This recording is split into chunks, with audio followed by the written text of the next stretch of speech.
मित्रों, आपकी पत्रकार वार्ता में सबका आपका स्वागत है। पिछले कल आदरणीय मोदी जी के नेतृत्व में कैबिनेट की बैठक में एक बहुत महत्वपूर्ण निर्णय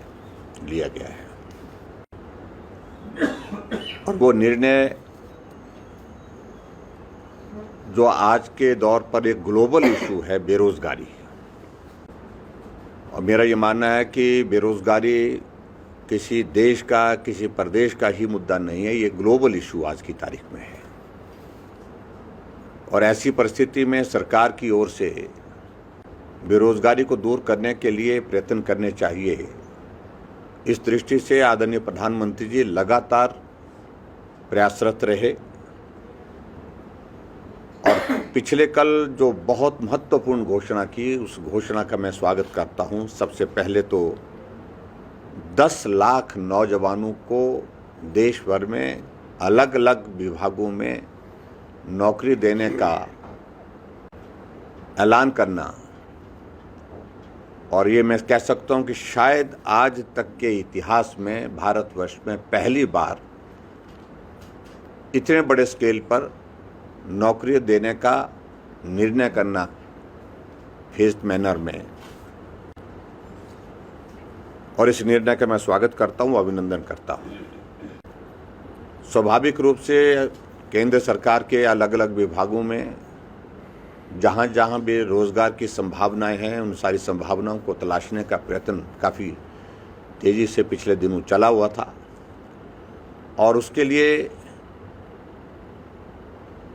एक चरणबद्ध तरीके से रिक्रूटमेंट की प्रोसेस शुरू हो और उस प्रक्रिया को 1.5 साल के अंदर उसको पूरा किया जाए, इस दिशा में केंद्र सरकार ने निर्णय लिया है। और इसी को फर्दर सप्लीमेंट करते हुए आगे बढ़कर के मैं एक बात और कहना चाह रहा हूँ। पिछले कुछ वक्त से हम देख रहे थे कि कुछ लोग विपक्ष के बहुत सारी बातों को लेकर के जिक्र करने की कोशिश कर रहे थे कि सेना में भर्ती नहीं हो रही है। मोदी जी की सरकार में सेना की भर्ती पर रोक लगा दी, ये आरोप लगाने का प्रयत्न हमारे विपक्ष के लोग गाहे बगाहे करने की कोशिश कर रहे थे। मित्रों, आप सबको इस बात की जानकारी है कि हमारा एक बहुत बड़ा स्पैन, लगभग 2-2.5 वर्ष का लगभग ऐसा स्पैन जो है कोविड काल में गुजरा है, जिसमें पूरी दुनिया बड़े संकट के दौर में से गुजरी, देश भी और प्रदेश भी। और कोविड की परिस्थिति में रिक्रूटमेंट की प्रोसेस हालांकि चलती रही, लेकिन ये भी बात सत्य है कि जिस प्रकार से कोविड के कारण जो सोशल गैदरिंग पर रिस्ट्रिक्शंस थी, क्योंकि जब भर्ती होती है तो हजारों की संख्या में नौजवान भर्ती की प्रक्रिया में शामिल होते हैं और उस कारण से भी उसमें कठिनाई रही। लेकिन सबसे बड़ी बात मैं ये कहना चाह रहा हूँ कि देश के हमारे यशस्वी प्रधानमंत्री नरेंद्र भाई मोदी जी लगातार इस सारे विषय को लेकर के चिंतन मंथन करने के लिए अधिकारियों के साथ, एक्सपर्ट्स के साथ और अपने जो राजनीतिक टीम उनके साथ लगातार चल रहे थे। और पिछले कल एक बहुत महत्वपूर्ण निर्णय उस सारे प्रक्रिया के पश्चात आया और मैं कह सकता हूं कि ये पूरे देश के लिए एक ऐतिहासिक निर्णय होगा कि हमारे देश के नौजवान राष्ट्रभक्ति के साथ, देश प्रेम के साथ देश की सेवा कर सके। एक जज्बा हमारे नौजवानों के बीच में, जोश और जुनून का देश के प्रति बने, उस दृष्टि से एक महत्वाकांक्षी योजना का पिछले कल ऐलान हुआ और जिसका जिक्र आज समाचार पत्रों में भी आया है, अग्निपथ, मैं उस निर्णय का आदरणीय प्रधानमंत्री जी का अभिनंदन करता हूँ और उनको बधाई देता हूँ हिमाचल प्रदेश सरकार की ओर से। और हमारे लिए गर्व का विषय ये भी है कि हिमाचल प्रदेश भले ही छोटा राज्य है, लेकिन देशभक्ति की भावना के साथ देश के लिए कुर्बानी देने वाले राज्यों में हिमाचल प्रदेश सदैव अग्रणी रहा है। और इस अग्निपथ की इस योजना के अंतर्गत हर वर्ष जो है वो 17.5 साल से 21 वर्ष की आयु तक हमारे नौजवान 4 वर्षों के लिए अग्निवीर के रूप में उसमें नियुक्ति ले सकते हैं, यानी कि उनको नियुक्त किया जाएगा। और मुझे इस बात की भी प्रसन्नता है कि एक साल में इसमें कुल 46,000 पद जो है अग्निवीर के भरे जाएंगे।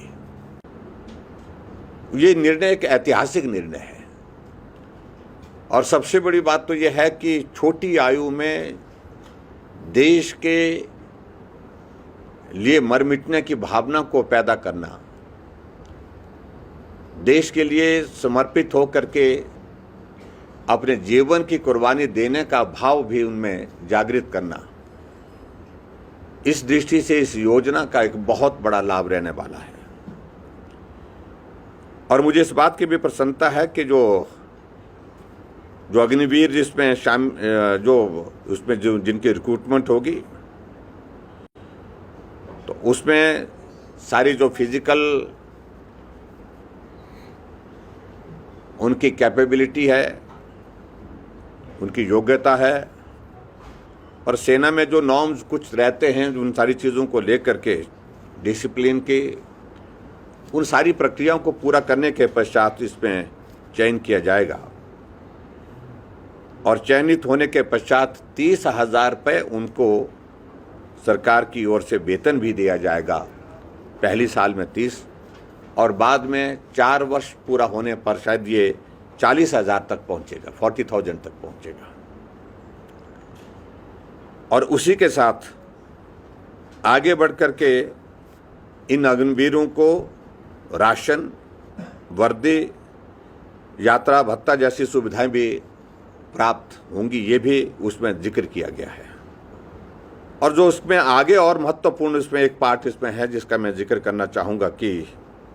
प्रत्येक अग्निवीर को 48 लाख रुपए का बीमा छत्र भी जो है उनको प्रदान किया जाएगा। यानी कि बीमे का भी उनका प्रावधान 48 लाख का वो भी कवर उनको दिया गया है, ये भी साथ में जो है उसमें जोड़ा गया है। और उस बीमे के लिए कोई भी प्रीमियम उन नौजवानों को देने की जरूरत नहीं होगी। और सारी चीज़ों को उसमें ध्यान में रखते हुए ये भी तय किया गया है इसमें कि इन अग्निवीरों को 30 दिन का अवकाश भी प्राप्त होगा 1 वर्ष में, और आवश्यकता अनुसार जो है चिकित्सा अवकाश वो सुविधा भी इनको उपलब्ध रहेगी। अगर मेडिकल ग्राउंड्स पर अगर किसी को छुट्टी की आवश्यकता रहेगी और प्रॉपर उसकी मेडिकल चेकअप के बाद वो भी उसमें प्रावधान उसमें साथ में रखा गया है। और इसी तरह से चिकित्सा, CST कैंटीन की सुविधाएं ये भी अग्निवीरों को उपलब्ध रहेंगी। यानी कि लगभग जिस प्रकार से हमारी एक नॉर्मल रिक्रूटमेंट जो है हमारी इसमें फौज में होती है, आर्मी में होती है, और उसी तरह की सारी सुविधाएं लगभग जो है इन अग्निवीरों को उपलब्ध रहेंगी, ये भी उसमें जिक्र किया है। और आगे बढ़ करके इसमें यह भी इसमें प्रावधान किया कि 4 वर्ष का सेवा काल जब पूरा हो जाएगा, 4 ईयर्स जब कंप्लीशन के बाद, इन अग्निवीरों को सशस्त्र बल में 15 वर्ष तक नियमित सेवाएं प्रदान करने का भी अवसर दिया जाएगा। यानी कि इसमें भी 15 वर्ष के लिए नियमित सेवाएं प्रदान करने का अवसर जो है वो प्रदान करने की भी व्यवस्था है। और ये भी मैं इसमें कहना चाह रहा हूं कि सेना के संगठन की मांग के अनुसार अग्निवीर के प्रत्येक बैच को 25% उम्मीदवारों को सेना में शामिल किया जाएगा। 25% जो है इनकी रिक्रूटमेंट जो है वो जो नॉर्मल जो आर्मी के इसमें जो है वो करने का भी उसमें प्रावधान उसमें जोड़ा गया है। और आगे बढ़कर के ये भी मैं कहना चाह रहा हूं उसमें कि प्रत्येक अग्निवीर को 11,71,000 रुपये जो है वो सेवा निधि, एक बहुत अट्रैक्टिव सेवा निधि जो है का एक पैकेज उनको दिया जाएगा। और इसमें 30% मासिक योगदान जो है वो अग्निवीर का अपना होगा तथा इतना ही सरकार का रहेगा।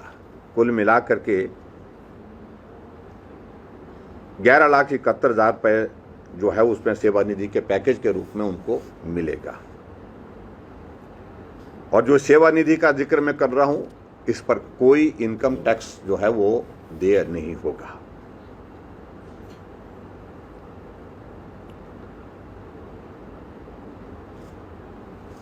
कुल मिलाकर के मैं आपके बीच में ये जरूर कहना चाहता हूं कि बहुत लंबे समय से जिन बातों को लेकर के हमारे विपक्ष के लोग जिक्र करने की कोशिश कर रहे थे, बेरोजगारी बढ़ रही है और बेरोजगारी के लिए नरेंद्र मोदी जी ने क्या किया, नौजवानों के लिए क्या किया, खासतौर से इस बात का जिक्र करने की कोशिश कर रहे थे। रिक्रूटमेंट को, आर्मी की रिक्रूटमेंट को लेकर के कहने की कोशिशें हो रही थी कि रिक्रूटमेंट नहीं हो पा रही है। और मैंने आपको उसका वैलिड रीज़न बताया कि कोविड एक दौर ऐसा रहा जिसके कारण जो है आर्मी में भर्ती की प्रक्रिया जो है उसमें थोड़ी प्रभावित हुई। सभी चीज़ों को लेकर के जहाँ मास स्केल पर जो है भर्ती होती है तो वहाँ पर उस तरह की दिक्कतें आई हैं। लेकिन फिर भी उसके बावजूद मुझे इस बात की खुशी है कि इन दो निर्णयों से, एक तो 10 लाख नौजवानों को 1.5 साल के कार्यकाल में पूरे देश भर में रोजगार उपलब्ध कराने की बड़ी घोषणा, और उसके साथ साथ में आर्मी में भर्ती होने वाले हमारे अग्निवीर जिनके लिए विशेष योजना अग्निपथ जो है वो बना करके तैयार की, इस सारी योजना का भी मैं अभिनंदन करता हूं, स्वागत करता हूं। और मैं कह सकता हूं कि निश्चित रूप से भारत के इतिहास में इस प्रकार का जज्बा नौजवानों के बीच में भरने के लिए, जहां देशभक्ति, जहां देश प्रेम, देश के लिए मर मिटने की भावना पैदा की जा सके, वो इस योजना के माध्यम से निश्चित रूप से और बलवती होगी और मजबूत होगी। ये मैं आपके बीच में कहना चाहता हूँ। और विशेष तौर से आज की पत्रकार वार्ता में मैं इसी विषय को लेकर के थोड़ा, हालांकि कल इसमें मीडिया में काफ़ी हद तक इसमें आ गया है, लेकिन मैं हिमाचल प्रदेश की ओर से इस देवभूमि और इस देवभूमि के साथ वीरभूमि जिस प्रदेश को कहा जाता है, यहाँ की जनता की ओर से आदरणीय प्रधानमंत्री जी के इस बहुत महत्वपूर्ण निर्णय का अभिनंदन करता हूँ और स्वागत करता हूँ।